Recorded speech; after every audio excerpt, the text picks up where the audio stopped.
வணக்கங்க. இது அங்காளம்மன் சத்யா வீடியோ. இப்போ மலையனூர் அங்காளம்மன் கோயிலுக்கு நான் போகிறேங்க. எனக்கு நிறைய பிரச்சனைகள் இருக்குது, எல்லாம் சரியாகணும் எனக்கு அப்படின்றவங்க பெரும்பாலும் வந்து அந்த கோயிலை பார்த்தோமா வந்தோமா அப்படி இருக்கக்கூடாதுங்க. ஏதாவது அந்த அம்மா டாலர் போட்ட கயிறுகள் விற்கும்.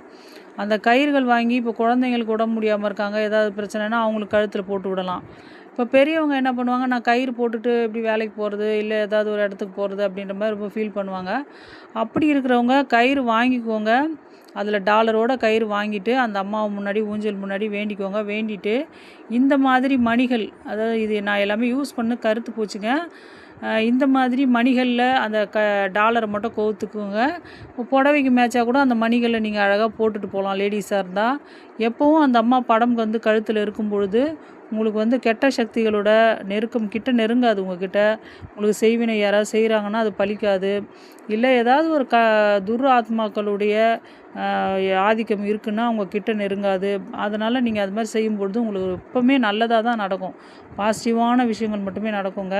பெண்கள் அது மாதிரி போட்டுங்க. ஆண்கள் வந்து கருங்காலி மாலை, கருப்பு மாலை, அது மாதிரி அவங்களுக்கு ஏற்ற மாதிரி எது பிடிக்குமோ அந்த மணி வாங்கிட்டு இந்த டாலரை போட்டுக்கோங்க. கழுத்தில் எப்போவுமே அந்த அம்மா படம் இருக்கும் பொழுது உங்களை வந்து எந்த ஒரு கெட்ட சக்தியும் தொடவே முடியாதுங்க. உங்களுக்கு எவனா செய்வனை செய்கிறான் அப்படின்னா கூட கண்டிப்பாக அந்த செய்வனை அவங்களே திருப்பி அடிக்கும். உங்களுக்கு பலிக்கவே பலிக்காது.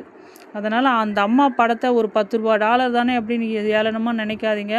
அது பல அதிசயங்களை செய்யும் அந்த டாலரு. அதனால் நீங்கள் கழுத்தில் போட்டுக்கிட்டிங்கன்னா உங்களுக்கு பெரிய தடைகள் வருது, ஒரு விஷயம் ஒரு தொழில் பண்ணுறீங்க தடைகள் வருதுன்னா அந்த தடைகள் விலகும்.